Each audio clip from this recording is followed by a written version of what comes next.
It is 6:03 p.m. I'll call the meeting to order, Public Safety Building Committee for Monday, June 3rd.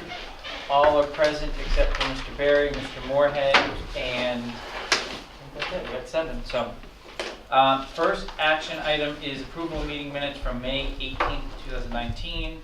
I'm just going to add 2 things. One is in the discussion around PCO 116, that was a carryover from a prior meeting. I think it was actually a meeting you weren't at, John.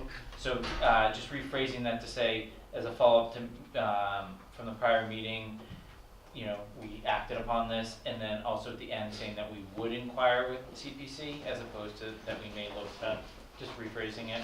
And then on second page, Mr. Litt has, I think, 2 T's in your last name. That's right. So just adding that in. Any other comments on the meeting minutes?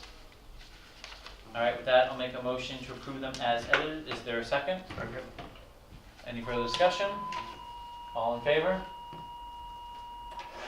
Any opposed? And then 2 abstentions, so 5-0-2. Chairman's update. A lot of these are going to just be really brief. Some of them I'll look to Jeff and or Vertex depending on the items. One is meeting with the school regarding the perimeter fencing. So the school had requested a PCO through Mark for some fencing along the access drive that goes up to the golf course parking lot, as well as on top of the actual retaining wall itself. 2 things there. There was an imminent safety danger in terms of on top of the retaining wall. There's actually an outdoor classroom, like literally right below that. So we worked with the DPW to get temporary fencing in there. So that was done pretty much almost instantaneously. So thank you to the DPW for doing that. We didn't have to involve the general contractor. There was no PCO. It was refreshing. And then there will be 2 change orders that come before this group. Mark's going to work with Christine Johnson in terms of how they want to deal with the fencing going forward, but they will be a permanent fence up there. The question is going to be who exactly should pay for that. And then there will also be a fence kind of dividing that roadway, fully separate the school from the public safety property going forward, so that as the cars go up the golf parking lot, there isn't by chance a way for the students to get over during the bus hour, and likewise just to create some privacy between the 2. So no to-dos for the committee, just kind of an update of kind of the continued work and process between, you know, this group and the school community, because they're going to be doing some testing over the summer for, you know, having brand new neighbors come the fall. So there's going to be a lot of communication around that. They're going to be looking to us for some support around that. Any questions on that? So the outdoor classroom, which is near and dear to my heart, is protected completely now, and so it's fine? There's a temporary fencing, so you really take someone to not be paying attention to have an issue. And then there's going to be a permanent solution, which is nice too. Board of Health outreach. So we touched on this very briefly at our Saturday morning meeting a couple of weeks ago. Mr. Brzezinski from the Board of Health had reached out to me after a Board of Health meeting that same week about some updates that they had requested to the manual that goes along with the septic system. We replied almost instantaneously, thanks to Jeff and team, on a process to complete that. But then I got a lot of subsequent emails, both that came up, I think, in public comment from Mr. Litt, but I got a few other questions, so I just thought I'd kind of put it to rest and let Jeff kind of just say where we're at on that and if there's any obstacles to kind of meeting their needs. And before I let Jeff do that, I think there was some confusion around when they actually needed to sign the building permit. Obviously, we're not at occupancy yet, so I think they were trying to be proactive, but it kind of got skewed a little different direction. So I guess, Jeff, any update? So we talked to the civil engineer who had talked to Paul about it.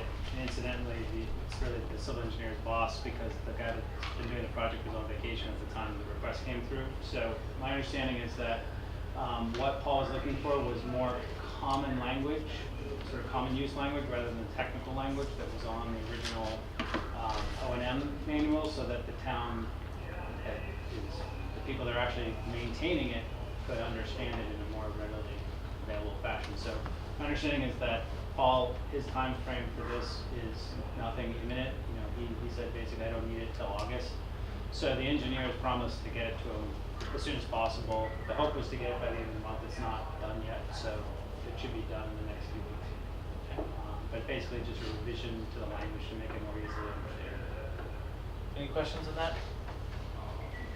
All right, next is fire alarm system. So I was made aware by both Chief Achilles and Lieutenant Aspesi that there were there was a series of questions, I believe it was somewhere between 25 and 30 items on the actual fire alarm system that came up in the last couple of weeks.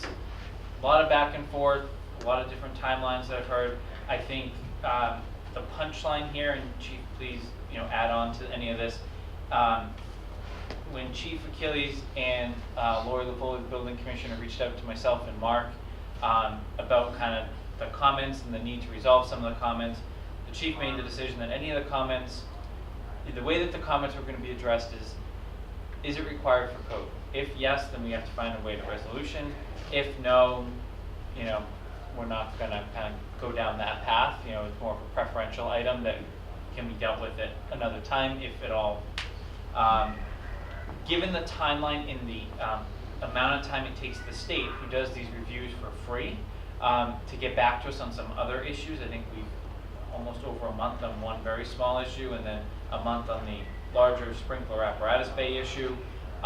We made the executive decision to engage Code Red, who's right in town, as anyone knows, at the crossings plaza, to do kind of have a professional fire engineer review the plans, review the comments, and also take a walk of the facility with the chief and Lieutenant Aspesi to just get a professional view. My understanding is that list has been whittled down to a few items, and most of those items relate to the training tower, but I'm not positive on exactly the other locations, and that they are more superficially mounted items that, an additional strobe, for example, that wouldn't necessarily be something like an opening up of a wall.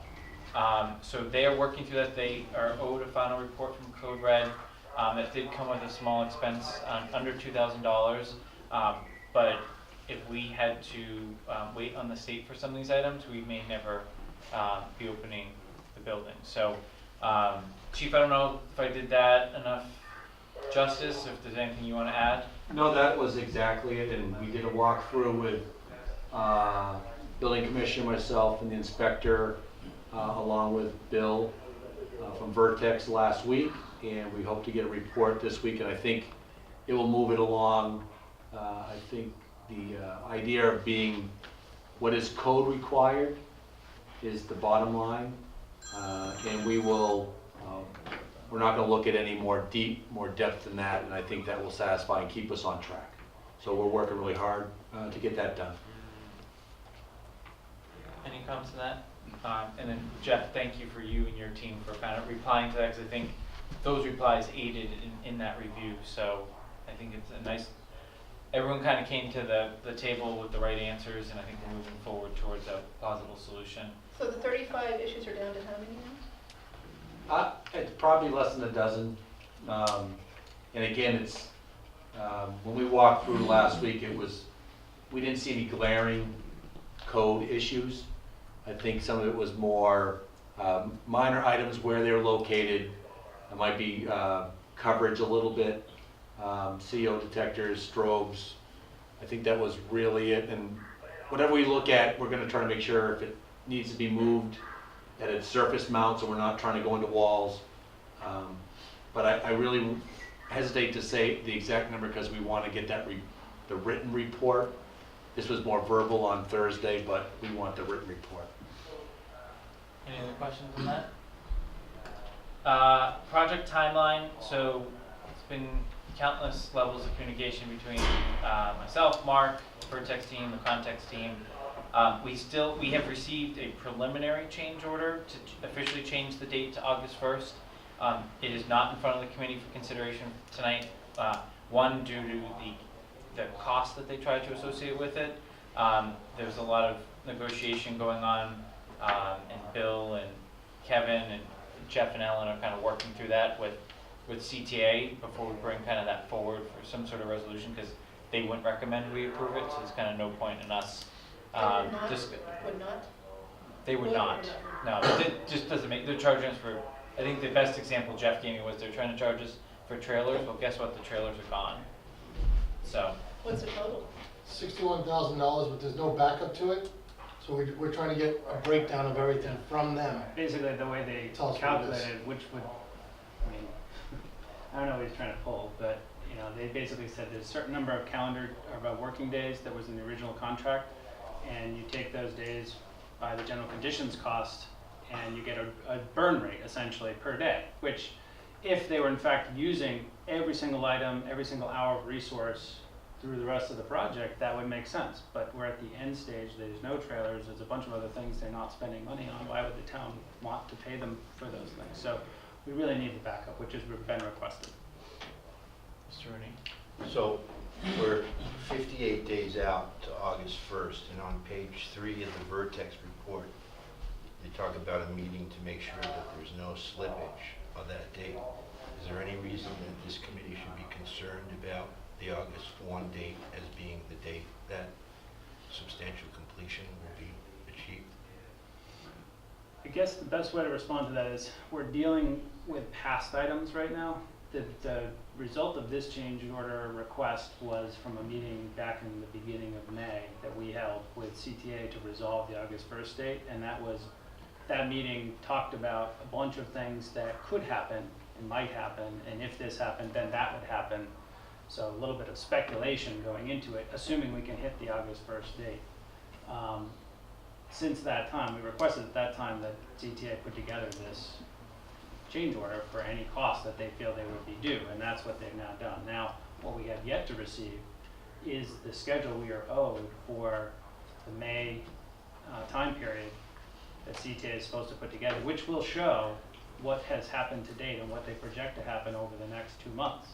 And I think once we receive that, I can more specifically answer your question, but if I had a gut feeling, I'd say that I don't think right now they're in a position to hit that date. I think we've been tracking, I think Vertex can speak to it for themselves. I'm sorry, they're not in a position? I don't think they're in a position to hit that date, but we don't have hard proof, we don't have the schedule in front of us Okay, so yet. assuming that they're not in that position to hit that date, based upon what you've seen, what is So the the next, likely date? well, I don't know the answer to that really. I think the next step is to do what we did before and have another sit down with them, Vertex, us, people from the town, and sort of figure out, using that schedule as a baseline, how do we get from point B, or point A to point B. So will you know the answer to this question on June 8th that's referenced in the Vertex report? Depends on if we get the schedule from CTA. So we're having a meeting this week. Okay. There's no exceptions to that. We wanted to have it before today. They didn't want to have it, so we're having a meeting by the end of this week. Town, Vertex, and Context at the table. Because I got a very different story from Vertex today, and I walked through the facility. I'm not sure I got the same vibe about the schedule, so. As to Jeff doesn't think they're gonna meet August 1st. Correct. I don't know, Vertex, you want to comment? Personally, I cannot guarantee you that they're gonna make August 1st. I wish I could, but every single time I've told you before that they were gonna make something, there would be no time extensions. They kept surprising us with one thing after another. The problem that we seem to be having with them, which is historical with them, is that they do not provide a schedule in time for us to discuss it, prepare it properly, give it to you, come back and address all the items. It's always been a little bit piecemeal here, piecemeal there, and then when we have pushed back to them, the date then goes backwards. Okay, we were able to do it. However, we still strongly believe that they're still 3 weeks beyond where they're supposed to be right now. Because they haven't shown us yet where they've made up that time. And that's our concern. So that we have a requisition of theirs to approve this evening. We're gonna approve it pending a schedule and a meeting with them. And we did that last time, I believe as well. So CTA is not wanting to meet this week? I don't think we've addressed it with them yet. It's gonna be addressed. In fact, the requirement is that they have to submit a schedule with the application for payment. So they're in delinquency essentially right now. And so, you know, we can try to have a meeting this week, and you know, we will. The question is, will we have a schedule to use as part of the deliverable for that meeting? So Jeff, no one worked on Saturday. The site was empty, Yep. right? It was a beautiful day. That's been like right? that. I get it, I know where they were, but we have things that protect this committee as well, right? On the back end in the town, Sure. in terms of liquidated damages, right? So I think this is our opportunity. You know, we've been fair, right? We gave them 3 weeks for the sprinklers. Guess what? The sprinklers are done, right? So do we have to give them the 3 weeks? Maybe, maybe not, right? Tight tank's done, right? So the town's doing its part, so I think they need to be ready to sit down this week and explain it, because we can't keep having this every 2 weeks. And I'm not looking, I know, I mean, every email I sent you in the last 2 weeks, 3 weeks, I've gotten an answer in 10 minutes. Like, this team is doing their job. We need to get them at the table to make sure they realize that they're gonna be held accountable as well. So Jeff, what makes you think that based on what you've seen, they're not gonna make August 1st? What specifically are you talking about? I think it's historical. That's based on what I've seen them do for the course of this project, what still needs to get done, and what those trades are that are going to be holding them up. I just don't see it happening. I don't know that I can be as specific as Vertex. I mean, they're out there every day. They're seeing exactly how much work is being done, the fact that no work is happening on Saturdays, no premium time is being spent. And we told them at that meeting that you've got all this extra time you can spend working on the site. And the town would be interested in taking advantage of that to hit that August 1st date, and they haven't done it. So it's just a general feeling, but yeah, I think the trades involved are going to be the ones holding them up.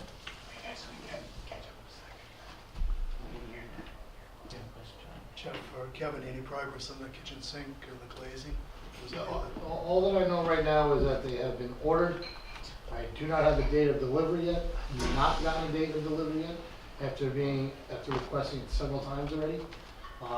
It's getting to the point where we're just gonna have Bill call the manufacturer and find out where it is.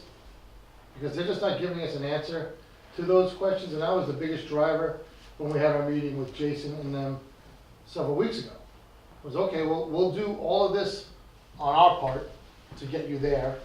The only two things that could be, bless you, that could be potential drivers here would be the kitchen sink and the window. For why, I have no idea. I'm in construction, it's a simple, okay, when's it coming? And yet he's not telling us. I mean, the only progress we've made on this project with them is those larger sit-down meetings where we get the right people at the table, and I think some adult decisions are made. It helped out very much 3 or 4 weeks ago when we had that conversation. So it may have to be a standing meeting, just like this committee's agreed to meet more. That may have to be a standing meeting as we get to That's the fine. final, would you say 58 days, John? Yep. Okay. Any other questions on that? I mean, more than anything, my conversation with Jason today was based on the walkthrough progress, and it was less about CTA not meeting the deadline due to anything else other than themselves. And as Jason had mentioned, there are certain things in place that protect the town, and that is my interpretation. There's no reason that they can't get it by August 1st. They're not putting in any effort. There's no Saturday work, there's no overtime work. We've recommended it over and over again. So it's really, when you walk through the project, it's their own fault. So the town shouldn't have to pay a price for that by them, not giving them an extra week. And if that's going to be the case, then I think we need to pursue the measures that are in place to protect the town. And we would pursue those prior to August 1st, like similar to an anticipatory. Yeah, we would have to let them. We would have to let them know that. We'd have to provide notice to them that we were gonna go down that road, but Yeah. also at the same time, we'd have to review the payment requisitions to make sure that we would be holding back enough in order to, pick up that liquidated damage Is sum. that not something you'd want to do in preparation for the meeting this week? So Well- the first step would be when we get their schedule, whenever they send it, we'll respond to that. If it's beyond the August 1st deadline, the response in part will be, this schedule is beyond the agreed upon date. You owe us a recovery schedule. You owe us within the next, 2 months to show us how you're gonna actually make the August 1st date. So we're essentially putting them on notice, saying, we see you're gonna go over, show us how you're gonna make it. And then the next step would be to do as you're suggesting and sort of preemptory say, you haven't provided either a recovery schedule, or you haven't been sticking to a recovery schedule. We see you're gonna go over, the town's prepared to go this route. But before we go down the road, I'm sorry, go ahead. No, I'm just saying, isn't breach of the contract by not providing a schedule? I mean, I go to Currently, weekly meetings and John Keller comes in with that schedule and he's just, we could be reading from 3 weeks ago, we don't know. Well, yeah, absolutely. In their current state, yes, they're in breach of the contract. But I thought the meeting. We are, it's gonna be, Standard procedure? but it is, that's what we typically do, that's what we did last meeting, and that's how I'll move it tonight. But I thought the meeting on the 8th, or whenever it's gonna be, is for the purpose of them showing you the schedule as to how they're gonna get to August 1st. They usually send it in advance, so that we come with kind Yeah, of, and the schedule they're gonna give us is the updated project schedule, which could show their end date beyond August 1st. And if they do, then the response from us would be to show us how you're gonna make up the time to hit that August 1st date. Basically a recovery schedule, that's listed in the contract as a contractual requirement, if they go But they over. know that also, they know the date, so they're not gonna try to do that ahead of time, they're gonna hand you a schedule beyond They're gonna hand us August a 1st? schedule that I'm gonna tell you, they're gonna believe, they're gonna come to us and say that we've been delayed. Here are some other reasons why we're delayed, and this is why it's going over. And but you that's, need- see, that's what we disposed of a couple weeks ago. And that's why we have to have a separate meeting to get through all that stuff and say, listen, that's not an issue. Exactly as Kevin was saying, we gotta knock down these false issues to get back to the real crux of why they're not making So the you progress. two don't believe there's anything valid as far as an extension that's on us? I haven't seen them. But you knock down those issues, but it does not compress the date in their mind, correct? Well, that's why we put them on notice, they're required to give us a recovery schedule. If they Right. don't do that, or if they don't stick to the recovery schedule that they get, then they get to the second step. And you mentioned historical information relative to this contractor on other projects? This project, yeah, it's Just just this project? my history with this project. What So about, that's what what about we- with other projects? Do you have any experience as to? With the certain subs that are on site, some of the subs are very capable and could get the work done. I think in the time frame that we're in, general industry-wide, it's hard to get labor. I certainly can understand that. So the fact that they may not be able to put a second crew on to get something done faster, that's a real issue in this current construction climate. But could they not work late? Could they not do Saturday work? I don't know, is the contractor manpower bound that they just weren't staffed appropriately to even get the work done, maybe from the beginning? That's kind of the historical aspect that I'm looking at. I just wanted to follow up with one thing when we talked about the LDs. I just want to make the committee aware, the LDs really truly only come into play if we, as the user, shows a hardship because we can't move out of here. If you're at a deadline, which I believe you do, that you have to vacate these premises, and then now you're incurring costs for that, then I can go after him. But if you're not forced to leave here, it's gonna be difficult for us, LD-wise, to go and get him. Because the town's not impacted. And correct me if I'm wrong, Have you seen? oh, I know the conditions of both, and I completely relate to that. But going to court and fighting him on Alright, it, so we're gonna, alright, I think we're good All right, for now. good. I think we need to come back to. I just wanted to make you aware. Yeah, so you two have your directive Yep. in terms of, the committee, I think, is speaking loud and clear, this meeting needs to happen, and we need to do it this week. We wanted it before this meeting, we let it go a little bit, but we need to get in a room and resolve this, because I think John's gonna start filling down the numbers on the wall every meeting going forward. So why do we think August 1st is important besides money? What are the other reasons that you're going to make sure they understand that August 1st is a lot better than August 15th?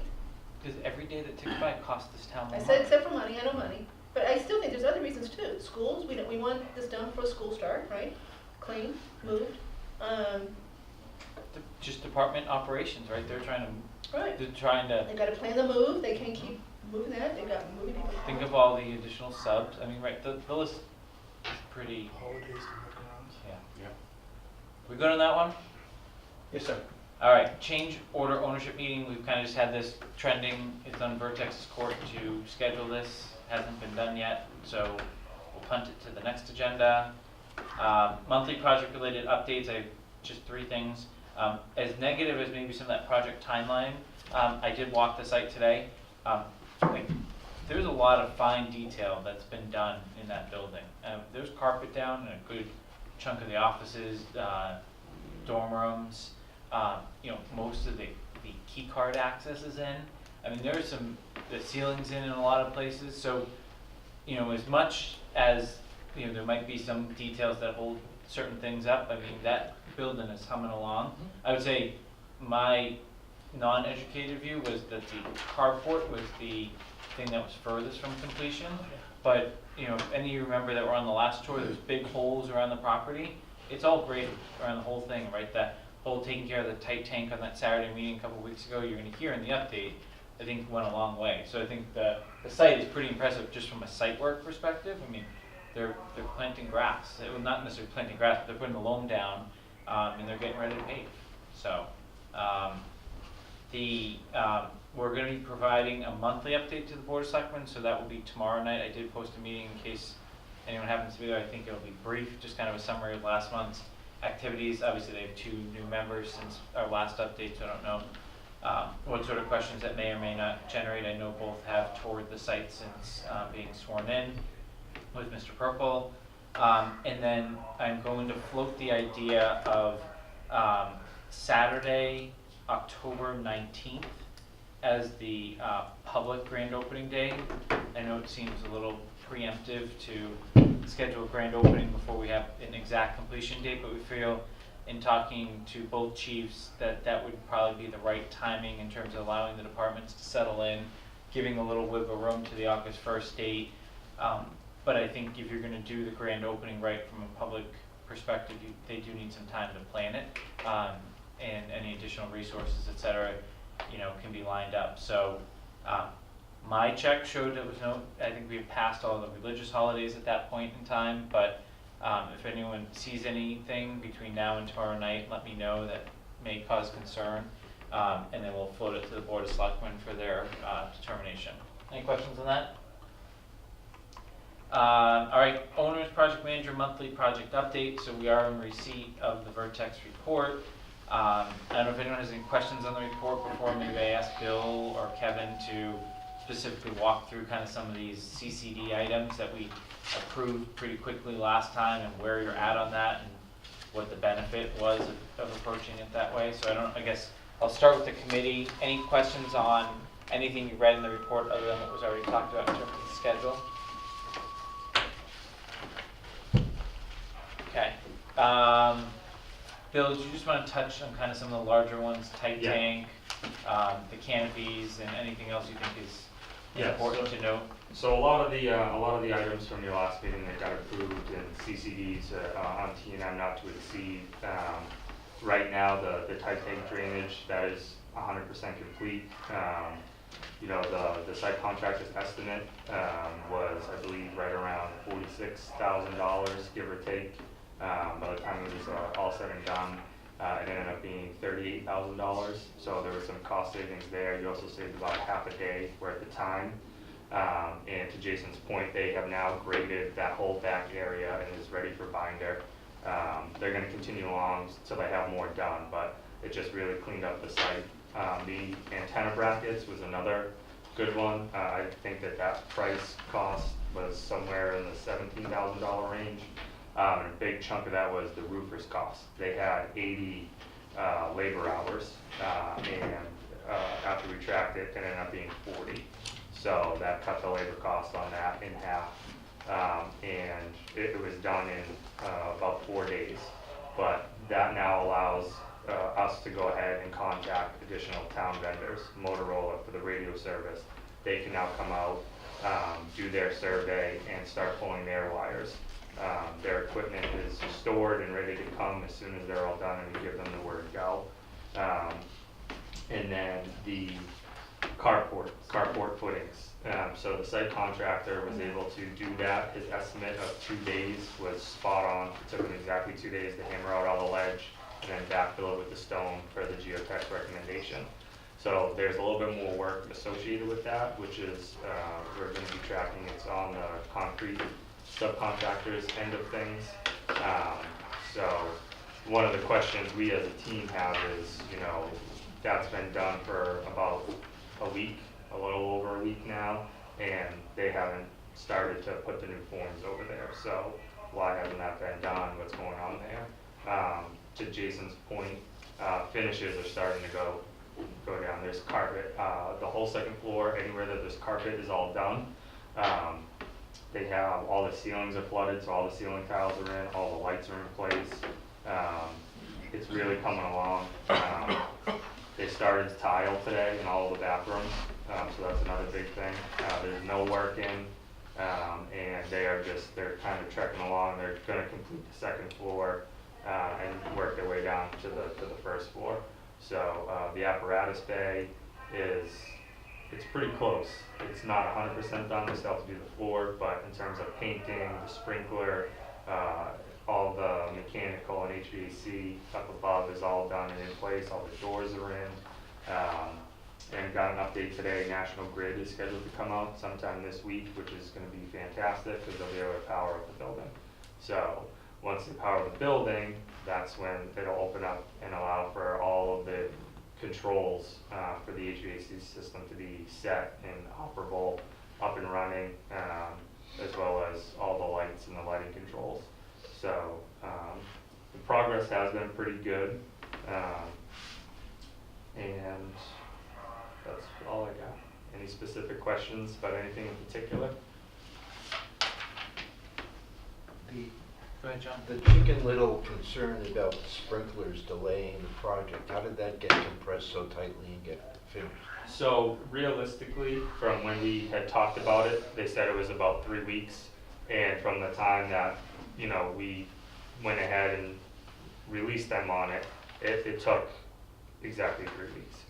So yes, it's done, but if we go back to when we said, okay, go, they released it, it took them about 10 days or so to get everything onto the job site, and then it took them, another 4 days or so to get it all installed. Has it been installed, inspected, signed off on? I don't know that it's been inspected yet. That one I'm not sure of. Okay. I think we also issued a CCD for that, I think, or at least we released it prior to them. They had done a scheduled impact report, and Right. we Right. released it I to think them. we heard back from the state quicker on that one. Yeah, we released it to them earlier than their scheduled impact had scheduled them to actually be delayed by. So Right. that's, in terms of the speeding up of the process, that's really what sped it up. We were like a week Yeah, it or was so earlier. Yeah, I'm sorry, thank you for capturing that. To Jeff's point, we were able to tell them to go a week prior to what they had originally thought. So you don't expect that to be a talking point in this upcoming meeting? Can't be. I don't think it should be. I think if anything, we can bring it up and say, hey, we've made it Right, better. right. Even if it was better. Yeah, because I think that just compounded when they do the epoxy flooring and other things that need to happen on that floor, right? Okay. Any other questions for the Vertex team or Context team on monthly progress? All right. Proposed change orders from general contractor. Despite the way it's presented, and Jeff and Ellen did a good job in the memo, there's really only one that we need to approve, which is PCO 111, plumbing vent relocation for $2,170.33. Are there any questions on that? Seeing none, I'll move that we accept PCO 111, which is part of a broader, this is change order 12. That we approve change order 12. Is there a second? Second. Second by Mr. Goodney. Any further discussion? Just to clarify, change order 12 includes only that? Change order 12 will include PCO 111, but also include PCO 116 and PCO 117R, both of which were approved in prior meetings, which is why. One minor clarification for the notes, it's actually 116R. when a CCNA? formal designation. Okay. Are there any questions on that? All right, all in favor? Any opposed? All right, so that carried unanimously. Invoices for approval, no Vertex invoices presented. Other vendor invoices, I got an email at, was that 4-ish today? So they're decent size from both the security company and the radio company. We're just gonna hold those to next meeting because there's still some due diligence Bill had to do on one of them. And I wasn't gonna swap a decent size invoice in front of you. So we're meeting again in 2 weeks, so that'll be on that agenda. So then CTA requisition 12, that was in your packet. Were there any questions on this one? You'll notice in this one, most of the CCD work that Bill referenced has been billed as part of this too. So again, quick turnaround in terms of all of that from start to payment. Any questions on the CTA requisition 12? All right, so that I'm going to recommend that we approve CTA requisition 12 upon satisfactory receipt of a project update schedule tying to the August 1st completion date. Is there a second to that? Second. Any further conversation? All right, all in favor? Any opposed? All right, that passes unanimously. Project budget and schedule update. It's in the packet, both in PDF and Excel. It's also in front of you printed. My understanding is there's been no edits. Are there any questions on this? Yes. So, I keep trying to keep track of the total, right, including land, Yeah. right? It's in my list. So, it looks like change order 12 is about 16,000 or so, right? So everything we got here is through change order 11, so we had 16 to the total cost. What do we know beyond that at this point? Anything that's coming that, Other than the one that we talked about earlier in terms of the time extension, that's the only thing that I'm aware of. In terms of large scale items, yeah, I'm just trying to, okay, so that this total's gonna be, so we really know what we're gonna finance. And then the other thing I do that Jason would probably disagree with, it's being pretty optimistic. So I keep looking at column G and trying to take out what I don't think we're gonna spend. So are we going to just wait to the very end to really take it out, or is there time we can start taking some of the things on there that we know we're not gonna spend? So I ask John Lemieux every month, and it's really he that pushes back on that, and Kevin and Bill, it's you. I think just given that some of those items are forthcoming, I think the natural reaction is to wait just as long as we can, given that it's not going to be a material driver of any sort of. It'll probably offset some of our final change orders, is what I'm told. But I've been trying So you're since. expecting more change orders? Well, I mean, we're going to have this. I mean, we approved I know. $2,000 tonight. That's a positive. So I mean, there's not much more room for change orders, right? Correct me if I'm Bill wrong. didn't finish his answer when you Yeah, asked yeah, I about was- change orders. I was just gonna say, in terms of big ticket items, I don't believe that you should encounter anything very significant, not like these last couple CCDs and change orders. But depending on the fire alarm situation, that one might, that might be a little costly in terms of how many devices, we determine are gonna be needed. But right now, it's gonna be fairly minor stuff, in my opinion.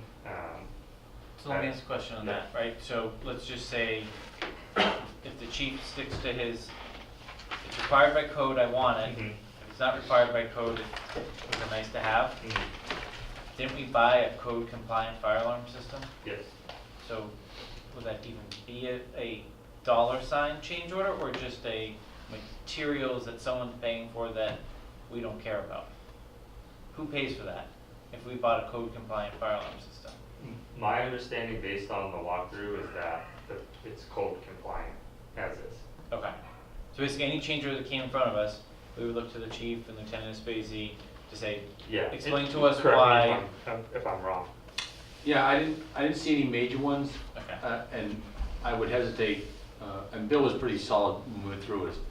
We were talking to the representative from Code Red, I think his were minor, if Mhm. any, to make sure it was code, but a lot of the ideas were more convenience or what is in practice. And I said, if that's the case, we don't want to do what's convenient or discretionary.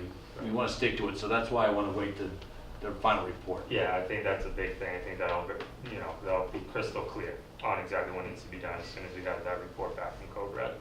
And then our limit on the 3-week extension cost as far as general conditions is 61,000. That's where we're starting to try to, we hope we're gonna come down. Yes. We just don't have, they haven't provided any sort of Well, backup. they have, it's not that they did math, all they did was take the per diem general conditions multiplied times 3 weeks. Correct. Right? So that's your backup. Good backup. We did Simple that math. elementary school. Good backup, good backup. So there is no backup, it's math. So are there any other questions on the budget? I think while we're on this topic, Mark, I know you have something on the Board of Selectmen agenda, and I've had a lot of conversations with you about it. I know probably Kathy has. Do you want to just kind of, in layman's term, walk the committee through the bond and what happened with the debt for this, just so everyone can kind of understand the broad impact? Sure, I can give a broad brush because I don't have it in front of me.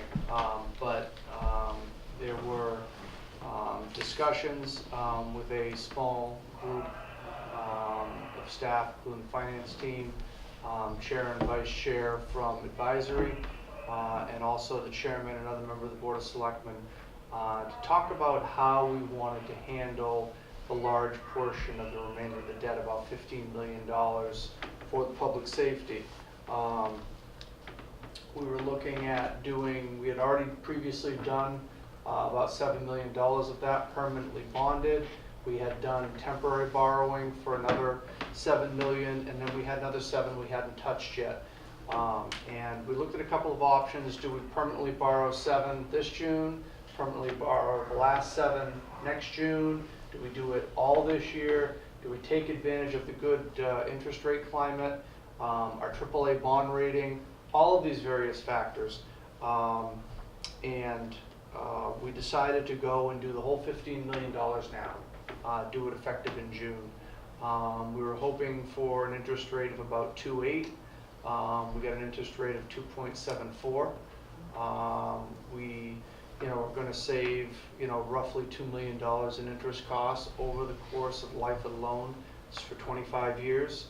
We're also got almost $1 million in bond premium, and I know that Kathy was, pushing for this, and I think it was the right thing to do, is to make sure that the tax impact that we talked about at town meeting in terms of the overall budget was something we could maintain. And with the bond premium that we received, we'll be able to make sure that the tax rate was 262, 263. We'll make sure that that tax rate is no higher than that, and it could even be a little bit lower than that. It really was a home run with how it came out. So the board will be presented those notes tomorrow night by Brian Ballantyne, and we'll sign about 40 times over all of the documents and put that in place. We will finally, go into next fiscal year, next budget, knowing what the true cost of this public safety facility is. There's going to be a residual, probably a couple $1 million at the end when this is all done and everything is totaled up. There may be a small piece that's left, but 95% of this project will be permanently borrowed, and we understand the cost and the impacts of it in our debt schedule for the next 25 years. I think the key, right, is on top of, you're talking a lot of interest, right, with those numbers. That doesn't even factor in the principal that kind of this committee's been responsible for in terms of the budget we were given, how much lower we're going to come in there. So that's adding additional millions onto kind of the savings kind of. And what Mark and I have been strategically talking about is how do you present this back and kind of walk back continually to the town meeting where we kind of pitch the project. How does this end up, both from an interest and a principal perspective? I think we're firing on all cylinders. I think is kind of the key, both on a principal Continues and interest. to be a good story, and I mean, I think the number that, we looked at a total project, as Kathy's talked about, the whole picture, from engineering, design, construction, land, the whole thing of just over $27 million, and I think the agreed upon number is just over 24. 24.2. 24, yeah, it's just, no, not specific, but yes. Not there yet. Yeah, so like I said, so we're already about $3 million better than the taxpayer authorization, for the project. And that's our target, so, but we, like I said, it's a good story to tell, and we'll be able to redo our sheets now and our capital plan and show how our debt's gonna work in and how everything else is gonna factor in all our other capital projects over the next 10 to 20 years. So can I add one thing to that? Yes. So everything Mark said is absolutely true, but the reason we were worried about the impact of doing the permanent financing now on next year's tax rate is because in the budget that we put together in April, we had not envisioned permanently financing on debt. We were just going to go ahead and do some temporary where you only pay interest and no principal. But it's just, if you ever want to see an amortization schedule where you pay 13 payments every year on your mortgage instead of 12, it can really reduce interest. So the one thing Mark didn't say is we had envisioned financing this over 30, 29 years, so we looked at doing 25, and there was such a big savings, we said, let's try to do it. So that's what this did too, is it's financed over 25 years and not 20 years, so we save that interest on the extra 4 years, and it's almost $2 million. So and further now to clarify one thing you just said, so we did anticipate, we had about $7 million we had temporary borrowed. We're gonna permanently borrow that this year. That was in the budget, that was accommodated for, and doing a temporary borrowing for that other $7 million, but we did not anticipate the permanent borrowing cost. It was about $174,000, I believe, difference from what we had budgeted. And again, with a bond premium that came in close to $1 million after you backed out the issuance costs and decided what could be allocated to what, we had more than enough to cover what we need to make sure that the tax rate stays where we said it would. John, did you have a question? Yeah, I don't understand, what's a bond premium? We said we have a $1 million bond premium. I will talk to you after the meeting. Okay, is it long? Well, no, this is easy. That's what I said, layman's easy. terms. Yeah, I'm just trying to We can do understand. this in 10 I mean, seconds. it sounds like a good thing, right? Well, you either buy bonds at par or premiums or discounts, right? Okay. And there's a prevailing interest rate.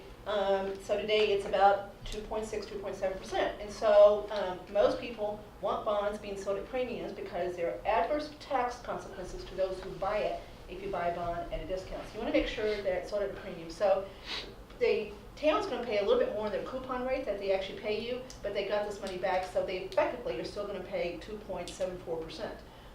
So most muni bonds, okay. Which makes you happy. Happy, that's why I said what I said. That's I'm with it, John. Please speak in Italian, right? So do you think you have your legal stuff? We got the legal discussion, now we got the accounting discussion, have to tell you what's happening. It is, I think the punchline, it's a really good story, Yeah. both from principal and an interest But they've locked in an interest rate of 2.74% for this whole term, which is a great historic rate. Yes. So I agree. I think they're using 4.25 in our town meeting presentation, if I Wow. remember correctly. or Yeah, something. we used actually, when we sat down, our financial advisor was using a little bit higher, and Kathy was kind of questioning a little bit about, what number do we think we're going to be at?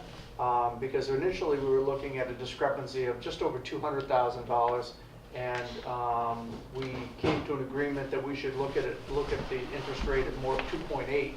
So we used that number, brought us down around 174, and then the interest rate came in better than that. I was concerned that maybe we were cutting things a little bit close, but we got 7 bids, I believe, 7 or 8 bids, and 6 of them were under 2.8. So it was very competitive. It was, again, it just continues to tell a very good story with this project. All right. Next item is meeting schedule. I think everyone will understand this piece. So our next scheduled meeting is June 17th. Be 6:30 here. We'll be through our playoff season. My plan is to skip the week of July 4th, so we would have been due to meet on July 1st. I'm going to skip and go to July 8th. And then July 22nd, and then I'm going to set a meeting of August 5th, and I told Bill today that meeting will not be at that meeting will be at the current fire station, but that current fire station will not be on Main Street. So no pressure, but we're gonna have a meeting at hopefully 32 Porterville Road on August 5th. So does anyone have any objection? I'm gonna go 6:30.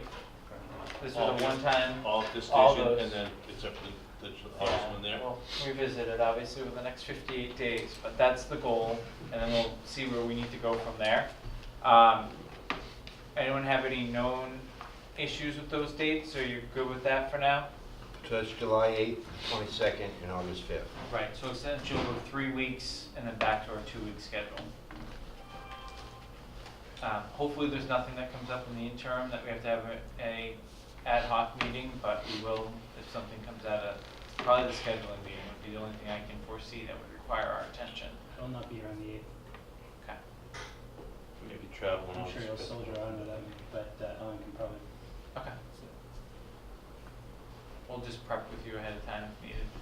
Yeah, I'm actually going to be out of the country starting the 28th, so before I leave, we'll be on the same page.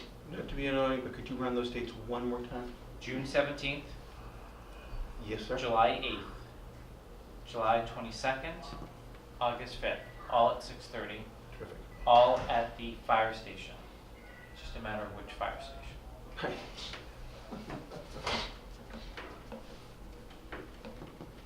Any questions on meeting schedule? All right, any public comment? All right, any other business the committee wants to conduct? All right, I'll make a motion to adjourn. Is there a second? Second by Mr. Goodney. All in favor? All right, we're adjourned. Thank you. Go bees.